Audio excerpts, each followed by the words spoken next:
देखो बच्चों, अभी हम कक्षा 10 और निर्देशांक ज्यामिति प्रश्नावली 7.2 के प्रश्न हल कर रहे हैं।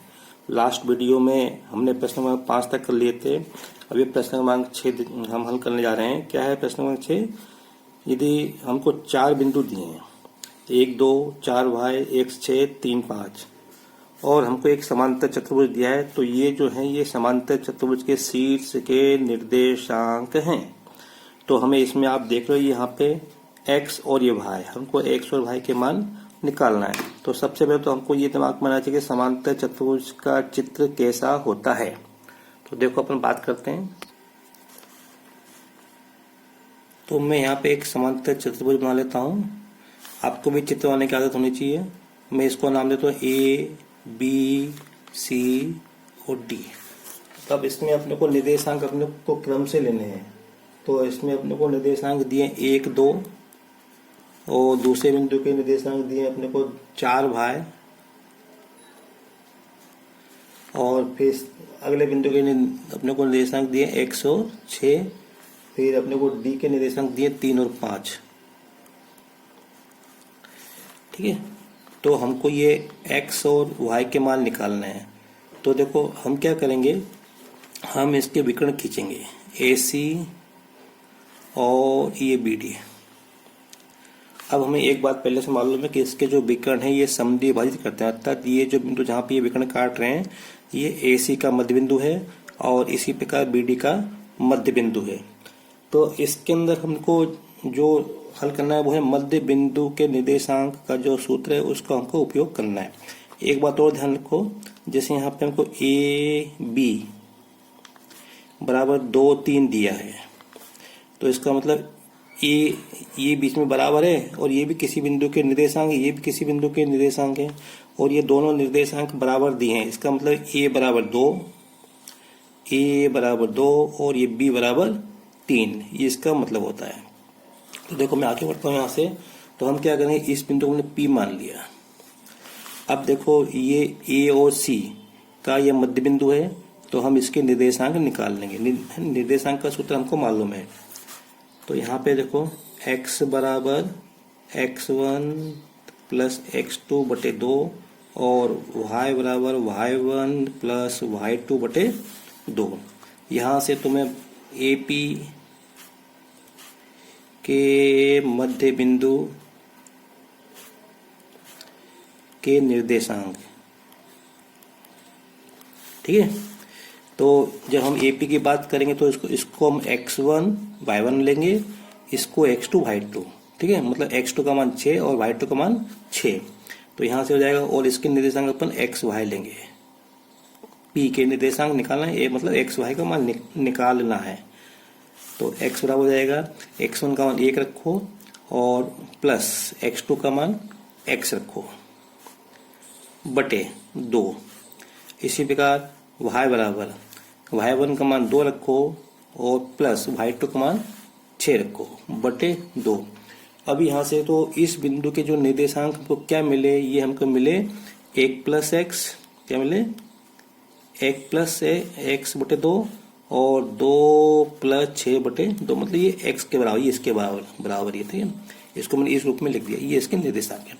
अब इसी पर हम अगर BD की बात करें तो BD का मध्य बिंदु भी ये होगा, तो हम BD के मध्य बिंदु के निर्देशांक निकाल लेंगे। तो देखो सूत्र तो ये लगेगा, x बराबर x1 प्लस x2 बटे 2, y बराबर y1 प्लस y2 बटे 2। केवल ये बदल जाएंगे, इसको हम x1 y1 ले लो, इसको x2 y2 ले लो, है ना। अगर हम इसको x1 y1 इसको x2 y2 ले लेंगे तो उससे कोई फर्क नहीं पड़ेगा। तो यहाँ पे तो मध्य बिंदु P के निर्देशांक, यहाँ पे भी मध्य बिंदु P के निर्देशांक, तो ये आएगा, मैं x को x1 y1 इसको x2 y2 ले रहा हूँ, तो 4 प्लस 3 बटे 2 और y बराबर y1 plus y2, y plus 5 बटे 2। तो ये हो जाएंगे बिंदु P के निर्देशांक हो जाएंगे ये 4 प्लस 3 बटे 2 और y प्लस 5 बटे 2। ये दोनों आप देख रहे हो, ये एक ही बिंदु के निर्देशांक हैं। इसका मतलब है ये निर्देशांक और ये निर्देशांक क्या होंगे, दोनों बराबर होंगे। अभी मैंने यहाँ पे बताया था। इसका मतलब ये है कि यहाँ से देखो 1 प्लस एक्स बटे 2 और 2 प्लस 6 बटे 2 बराबर 4 प्लस 3 बटे 2 वाई प्लस 5 बटे 2। ये इसलिए बराबर है कि ये दोनों एक ही बिंदु P के निर्देशांक हैं। अगर ऐसा नहीं करना तो सीधे एक काम करो, यहाँ से x का मान इधर रख दो। x का मान ये है ना, ये भी तो x का मान है, तो इन दोनों को बराबर लिख दो। यहाँ पे y का मान है, इनको बराबर लिख दो, तो एक ही बात है। तो वही मैं यहाँ कर रहा हूँ।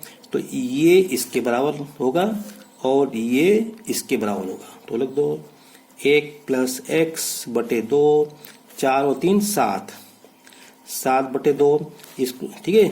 और इसी प्रकार यहाँ से 2 प्लस 6 बटे 2 बराबर y प्लस 5 बटे 2। इसको इसके बराबर नहीं करना भूल से, क्योंकि ये y है, y को y के बराबर, x के बराबर। अब ये हो जाएगा, ये 2 से 2 कट जाएंगे। अपने को x का मान निकालना, इस एक को उधर ले जाओ, तो x बराबर 7 माइनस 1 बराबर 6। यहाँ से 6 और 2 8, 8 बटे 2 है ना, 6 और 2 8, तो ये 2 से 2 तो काट लो वैसे ही। तो y प्लस 5 बराबर 8, तो y का मान निकालना है, तो 5 उधर ले जाओ, तो y बराबर 8 माइनस 5, तो ये आ गया 3। तो ये हमारा उत्तर हो गया। ये x बराबर 6 और y बराबर 3। प्रश्न में हमसे ये तो पूछा था x और y के मान निकाल लो। अब उत्तर देख लेते हैं अपन। बिल्कुल सही है। तो इस तरह से इस प्रश्न में हम मध्य बिंदु के निर्देशांक का उपयोग कर सकते हैं। दूसरा मैं आपसे ये कहता, जैसे अब अगर हमारा सवाल किया हुआ होगा तो हमको ध्यान में रहेगा। तो जैसे हम ये जैसे प्रश्न है, तो सबसे पहले समांतर चतुर्भुज को अंडरलाइन कर लो और यहाँ पे सूत्र लिख लो इसके आगे कि हमको इसमें इस सूत्र का उपयोग करना है। ऐसे मध्य बिंदु के निर्देशांक का सूत्र का हमको उपयोग करना है। ये x बराबर, ये y बराबर, क्योंकि अगर आप सूत्र लिखते हो तो भी आपको 1 नंबर मिलने के चांसेस रहते हैं। अब देखो, मैं ये प्रश्न क्रमांक 7 कर रहा हूँ। बिंदु A के निर्देशांक ज्ञात करो जहाँ AB एक वृत्त का व्यास है जिसका केंद्र 2-3 है तथा B के निर्देशांक 1 और 4 है। तो देखो वृत्त आ रहा है, तो सबसे पहले हम वृत्त बनाएंगे। वृत्त में व्यास है तो हम एक व्यास खींचेंगे, ठीक है। व्यास के सिरे होते हैं, बीच में केंद्र भी होता है। तो देखो मैं चित्र बना रहा हूँ और आगे हल कर रहा हूँ।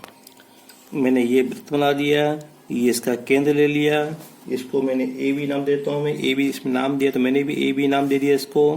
ये बीच में केंद्र है, इसको मैं सी नाम दे देता हूँ। तो अपने को ए के है ना, तो ये व्यास है, तो अपने को केंद्र, जिसका केंद्र के निर्देशांक दिए 2 और -3, और ए के निर्देशांक हमको निकालना है और बी के निर्देशांक दिए हमको 1 और 4। तो देखो भैया, हमको मालूम सी क्या होता है, ए बी का मध्य बिंदु है क्योंकि केंद्र है यहाँ पे।